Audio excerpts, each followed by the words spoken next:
Here today, we are out here for Black Lives Matter. Black Lives Matter. What's his name? What's his name? What's his name? What's his name? What's his name? What's his name? Scream his name.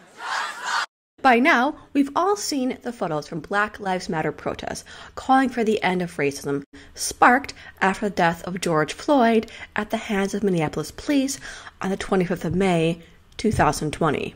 In this video, I want to highlight the Black voices and the Polish activists that I've seen organizing in the past few weeks. As of this video, on the 15th of June, Poland's had 19 Black Lives Matter protests in 13 different cities. I was originally going to use the song of TikTok fame Who's Next for this part, but there's too many cities now.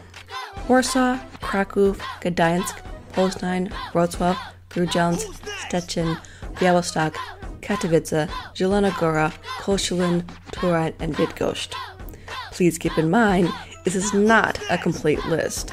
There might be events I missed, and there are more being organized. Some of these are huge marches, such as in Warsaw and Krakow. Some of these are smaller vigils. But I think it's really important to take a look at what's happening in Poland. While marches with thousands of people are impressive, small-scale demonstrations are just as important. Similar to the number of Black Lives Matter events organized in rural areas in the southern U.S., I think these protests show a shift in thinking, especially among young people. In this video, I want to go over the timeline of the different Black Lives Matter marches, vigils, and demonstrations throughout Poland. Also, I did organize a few of these events in Wrocław and Krakow, and I'll make sure to say which ones I was involved with. However, these events were largely organized separately from one another. The main kind of help between the groups was tips on how to make sure the event was legal and who to speak to about a wireless microphone and speakers. Before we jump into the protest, I want to give a little background on race in Poland and why these protests are happening here. While Poland doesn't have the same history with colonialism and slavery like other Western European countries did, that doesn't mean Poland doesn't have issues with racism, both past and current. The country has had serious issues with nationalism for several years now, as far-right groups have taken over Poland's Independence Day parades on the 11th of November.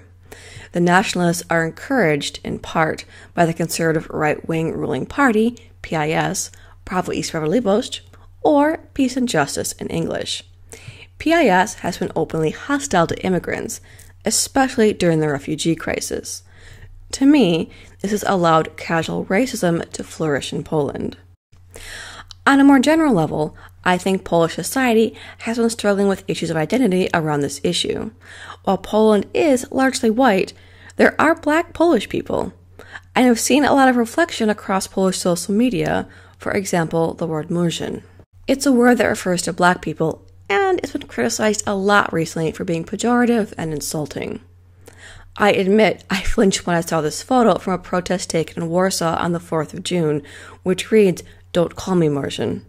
To me, the word reminds me of Poland's racist past, like the poem Mrzanek Bambo, a 1935 poem about an African child, which ends with the child afraid to take a bath because he'll wash the black off, or the Kiełczyckie Murzynki, a vulgar name which refers to a Black woman's breasts. I cover a lot of these things in my video on Olga Tokarczuk's dreadlocks. I don't care if this word has its roots in the Spanish word more. Given how it's used, I don't think anyone can actually say there are insulting connotations to this word. Trying to argue that these things, like the poem, are just products of their time doesn't hold up. They reflect their time, sure, and that time was racist against Black people. If you're still not convinced, here's 5 Black women discussing, in Polish, why they don't like to be called Murzyn. Racism isn't just an American issue. It's a problem that a lot of countries have, including Poland. Okay, with background out of the way, let's get to the good stuff. The Black Lives Matter demonstrations in Poland. The first BLM event in Poland was the 31st of May in front of the U.S. Embassy in Warsaw. Hosted by Przychodnia Skłot, a lefty nonprofit, the idea was to leave candles and flowers as a tribute to George Floyd. The candles are the kind used for graves, especially on All Saints' Day, and burn for around 48 hours. However, there was a slight disagreement if flowers could be left there. Police asked people not to leave anything at the embassy, but later Georgia Moswaker, the United States ambassador to Poland, said it was a misunderstanding and that flowers could be left. This was just the first of several events in Warsaw. This event caught my attention, and I organized a similar one in front of the U.S. Consulate General in Krakow on the 31st of May. A similar idea, leaving flowers, posters, and candles. About 20 people came over the course of a few hours, and I figured I would have a similar turnout to an event I organized in Wrocław the next day on the 1st of June. I was wrong. When I walked into Plac Solny, there were around 100 people gathered, some with flowers, some with banners. I hadn't realized how much the issue of racism would catch people's attention here. The police did ask me some questions, and with the help from fellow activist Anka Zwyrolka, I explained I hadn't expected so many people, and luckily the police allowed us to go forward, even without a permit. I was very moved to see so many people there. I stayed at the site until around midnight, and people were continually coming and leaving flowers and candles. It was very peaceful. And that was a smaller event in Wrocław. A larger one took place a week later. Likely inspired by Warsaw, soon people organized events in other Polish cities. Some were by nonprofits, some were just organized by young people. On Wednesday, the 3rd of June, in Grudziądz, a medium-sized city in northern Poland, had a demonstration called Każdy inny, wszyscy tacy sami, which means everyone is the same. It was organized by Mateusz Orzeskowi and Grudziądz Pszczewski Nianowici, a nonprofit whose name means Grudziądz Against Hatred. Around 60 people took part in the silent demonstration in memory of Floyd. The same day in Poznań, people gathered in the main square with signs. In addition, this was the first protest that had Polish people laying down in a visual show of solidarity to George Floyd. It was organized by Black Venus Protest, a feminist group. These memorials and demonstrations were just the beginning, as later on that week, more and more events took place with increasing numbers of people. Justice for Brianna! Justice for Brianna! The second demonstration in Warsaw took place on the 4th of June, organized by No Justice, No Peace, Poland. I just loved their banner. Unlike the vigil from the weekend, this was a definite protest, people with signs and masks gathering and chanting in front of the U.S. Embassy. Amongst you, is this my country, my home country where I was born? No, but I feel that this is my country because you make me feel like one of you. I feel like I am respected. Justice, no peace. No justice, no peace. No justice, no peace. No justice, no peace. No justice, no peace. No justice, no peace. This was a warm-up to 6 different protests against racism across Poland that weekend. In Toruń, northern Poland, a group of activists from Bydgoszcz gathered on the main square on Friday the 5th of June. While both these protests were on a smaller scale, I think they're important, as they show this wasn't just happening in larger cities. This was the same day an event took place in Katowice, an industrial city in the south. This was organized by Nie Składamy Parasolek and Łańcuch Ludzi Śląsk, a feminist group. Looking at the photos, it's clear that these events are organized by young people and by the number of rainbow masks with the support of the LGBT community.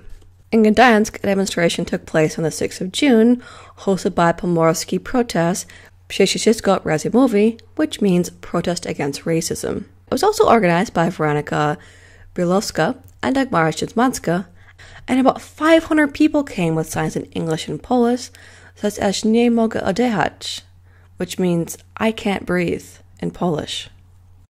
Also in the north, in Szczecin, a demonstration called Sprawiedliwość dla George'a Floyda, Justice for George Floyd, was organized by Razem Szczecin and Młodzi Razem Zakon Pomorski, youth organizations affiliated with the leftist political group Razem.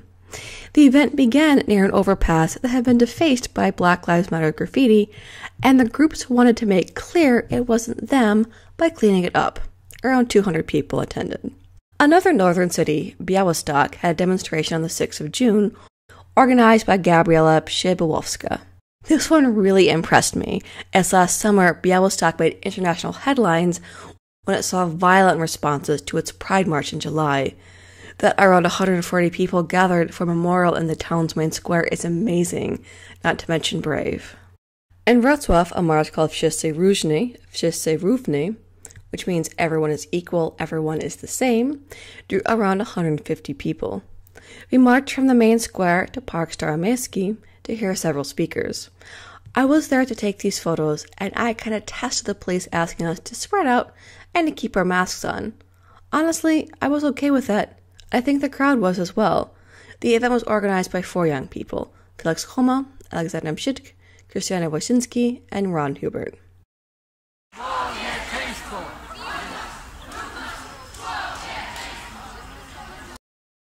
Easily the largest event on Saturday was the 3rd Black Lives Matter event in Warsaw. This one was called Dość rasizmu I przemocy policji, Solidarność z budentem w USA, which means enough of racism and police violence, solidarity with the protests in the U.S. Organized by Zjednoczeni Przeciw Rasizmowi, a group called United Against Racism, this one also took place at the embassy and attracted between 2,000 to 3,000 people.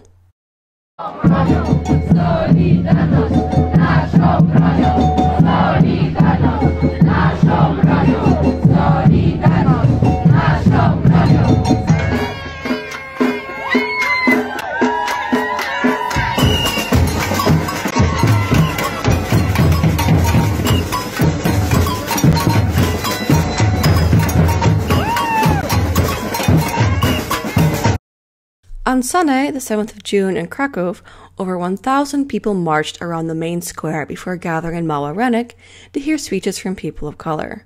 Disclosure, I organized this one, and it came together better than I ever could have imagined, and not without the help of so many volunteers. In particular, Filip Kowalski, Ariana Reid, and Marysia Lubomska.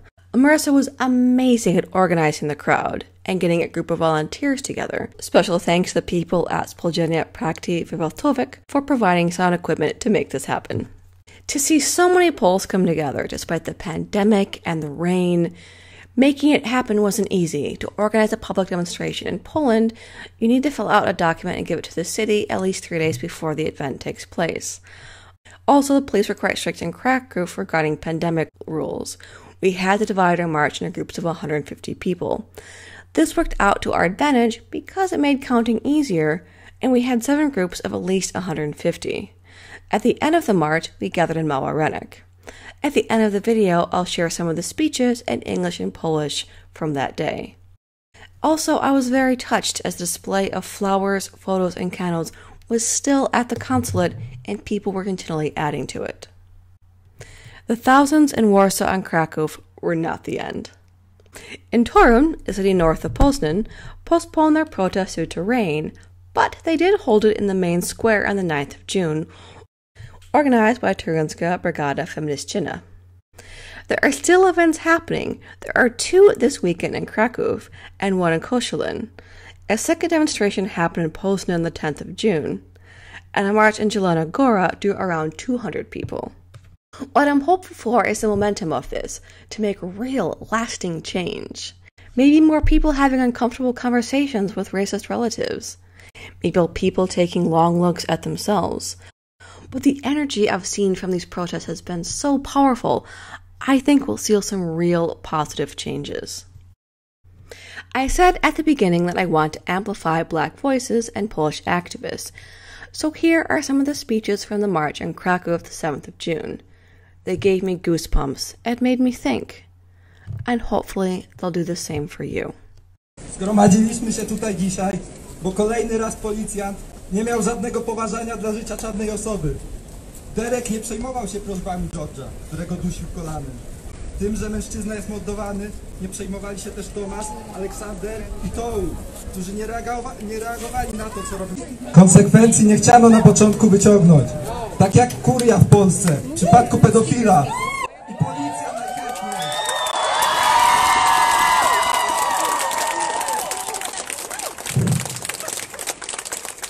I policja najchętniej przeniosłaby policjantów do innego stanu. I po sprawie. Ale czarni w Stanach mają dość strachu. Dość traktowania ich jak śmieci przez ludzi, którzy powinni ich bronić. I dlatego teraz trwają protesty. My, będąc tutaj w Polsce, niewiele możemy zrobić.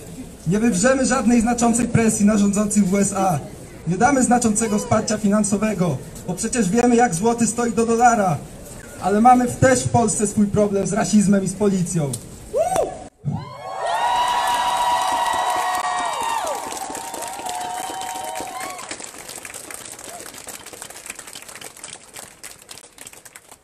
Na szczęście w Polsce policja jeszcze nie biega z karabinami po ulicach, ale i tak mamy swoje ofiary przemocy policyjnej. Przypomnijmy sobie dzisiaj, jak policjant 23 maja 2010 roku zastrzelił nigeryjskiego imigranta Maxwella Itoje w Warszawie. Przypomnijmy sobie, że wobec funkcjonariusza, który zamordował Maxwella, nie zostały wyciągnięte konsekwencje. Przypomnijmy sobie kolejną ofiarę policyjnej przemocy, Igora Stachowiaka, którego torturowano i zabito na komisariacie, rażąc go prądem. Przypomnijmy sobie, jak bezprawnie służby przetrzymywały w ośrodku dla uchodźców i deportowały doktoranta UJ Amira. Przypomnijmy sobie każdą ofiarę ksenofobicznych ataków na terenie Polski i jak ignorowane są wzrost uprzedzeń i rasistowskie wypowiedzi prawicowych polityków. Pamiętajmy o tym wszystkim codziennie i tak jak dzisiaj Amerykanie walczą na ulicach o to, aby zaczęto szanować czarne życia, tak i my zadbajmy, aby policjanci wiedzieli, że patrzymy im na ręce i aby w naszym otoczeniu nie było miejsca dla rasizmu. Dziękuję. Don't say you're fighting for black people, don't say you're fighting for colored people. You're fighting to save our humanity because our humanity is on the line.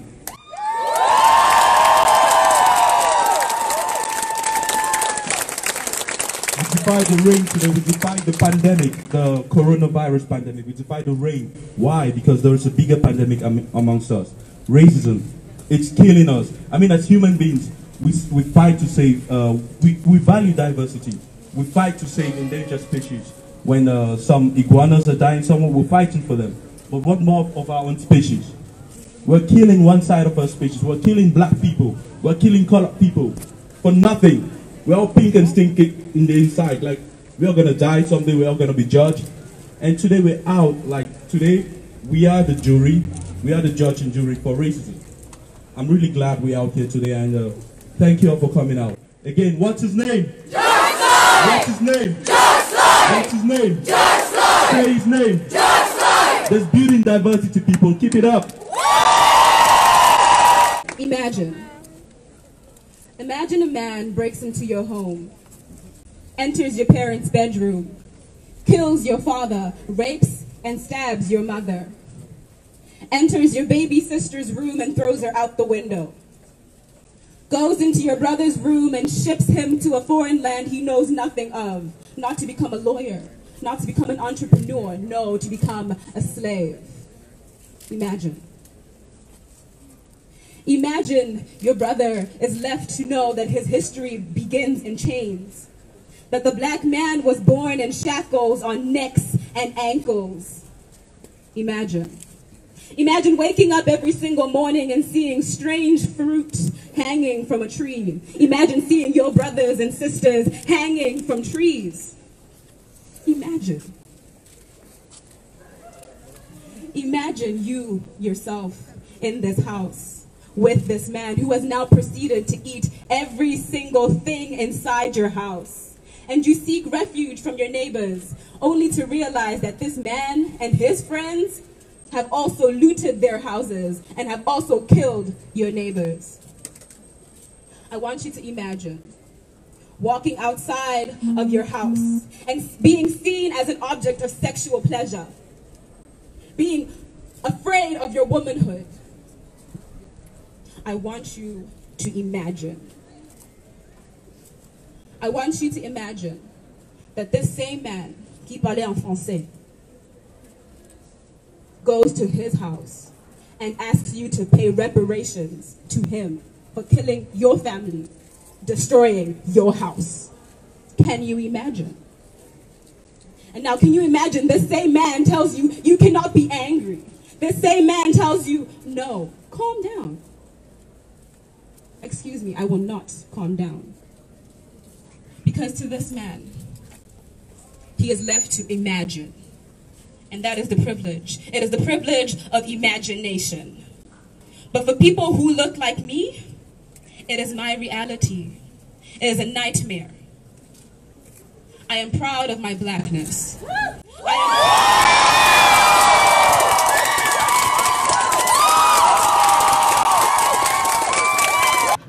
I am proud of my womanhood. Because when they killed George Floyd, they did not just kill a black man. They killed a father.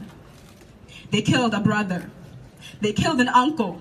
They killed a son. Because when they killed Breonna Taylor, they didn't just kill another black woman. They killed a mother, a wife, a sister, a daughter. I will not omit pieces of myself because being black is who I am. Being a woman is who I am. I will not omit pieces of myself to justify my existence. Because before I was a label, before I was a stereotype, before I was a category, I began to breathe. My beginning is breath, and that is what makes me human. And if you can't see that, then that's a problem. Because I am human, just like yourself. Thank you.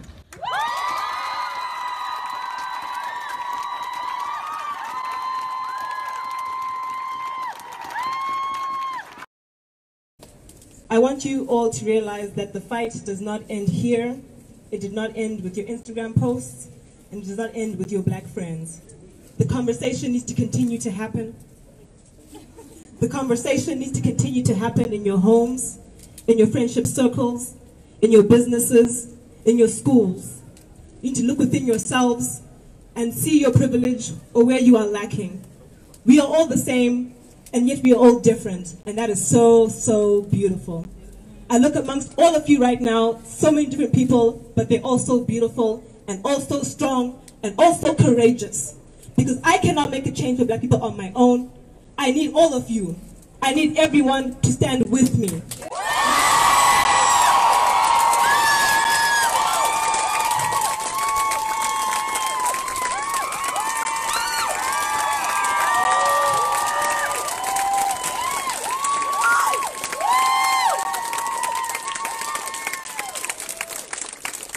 Keep that same energy. This energy that you have here, keep this same energy tomorrow, next week, next month, next year, until you die. With your children, teach them the right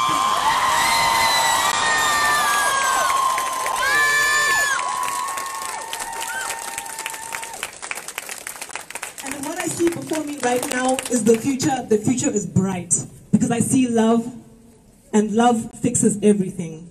Racism is hate, and we don't want hate. We want love to heal. Thank you.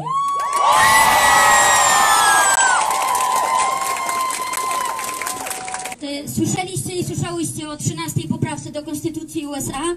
To poprawka, która rzekomo zniosła niewolnictwo w Stanach.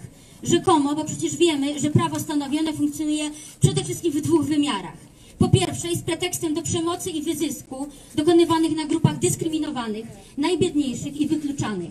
Po drugie, jest po prostu zwykłą fikcją, tworzącą iluzję, że nie zgadzamy się na przemoc. Przemoc państwa wobec nas, przemoc policji, przemoc kapitalistów wobec pracujących, przemoc bogatych dokonywaną na biednych. Kiedy tłumy protestują przeciwko tej przemocy, Donald Trump chowa się w schronie. Kiedy zdenerwowana na nierówność społeczność nie godzi się na panujący porządek i demonstruje go na ulicach, bogaci siedzą przed wielkimi telewizorami i oglądają to, co się dzieje, jak wielkie widowisko. To nie mieści nam się w głowach, te nierówności, które widać gołym okiem, a wmawia się nam, że one nie istnieją. Nie musimy patrzeć w telewizor czy internet, żeby je dostrzec. W czasie epidemii ulice Krakowa opustoszały. Mieszkańcy i mieszkanki zamknęli się w domach, turyści wyjechali. W przestrzeni miasta widoczne były osoby bezdomne. Kobiety żyjące w przemocowych związkach były narażone na dużo częstszą przemoc ze strony oprawcy. Tysiące dzieci żyjące w rodzinach o niskich dochodach, w problemowych środowiskach, niezdolne było do uczestnictwa w zdalnej edukacji. Kto się tymi grupami zainteresował? Władza? Policja? Prezesi korporacji? Wcale nie. Nierówności są, a wina za ich istnienie leży tylko i wyłącznie po stronie tych, którym zachciało się władzy i pieniędzy. My ich nie chcemy. Zależy nam na równości, samopomocy i godnych warunkach do realizacji swoich potrzeb. Potrzeb niezwiązanych z dzikim rynkiem i nakręcaną nawet w czasie kryzysu konsumpcją. Chcemy godnie żyć i móc oddychać. Do you guys remember how the Stonewall riot started? A black trans woman, Marysia Lubomska.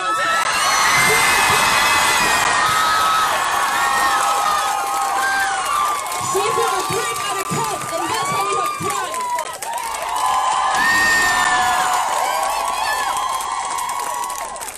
I need you guys to carry this energy with you for the rest of your lives, because we as a generation have amazing easiness to get information. We can spread words, we can spread messages at the brink of a second, at the blink of an eye. That's what I need you guys to do. I need you guys to carry this. I need you guys to carry this with me. We are the change. We are one, we are strong, we will change the world.